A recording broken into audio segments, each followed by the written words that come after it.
ছেলে মাদ্রাসায় পড়ে কিন্তু মাঝে মধ্যে ঘুমের মধ্যে দিনে অথবা রাতে বিছানা পেশাব করে দেয়, ও বলতে পারে না এর জন্য কি কোনো আমল আছে কিনা। ওর বয়স 9 বছর। ভাই, প্রথমত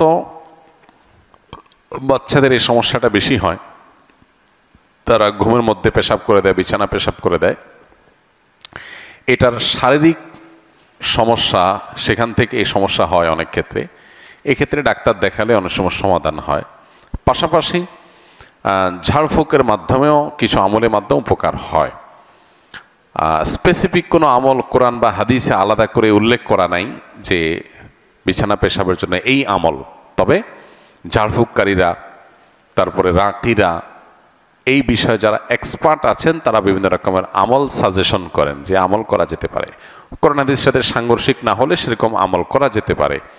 কিন্তু এর পাশাপাশি বিছানায় পেশাব করার বিষয়টা, এইটা অনেক ক্ষেত্রেই ডাক্তারি ট্রিটমেন্টের মাধ্যমে ভালো হয়। বেশিরভাগ ক্ষেত্রেই এটা হয়ে থাকে শারীরিক সমস্যার কারণে। বিধায় এটার জন্য যদি প্রপার ট্রিটমেন্ট করা হয়, ডাক্তারের কাছে যাওয়া হয়, আশা করা যায় ইনশাআল্লাহ এটার সমাধান হবে।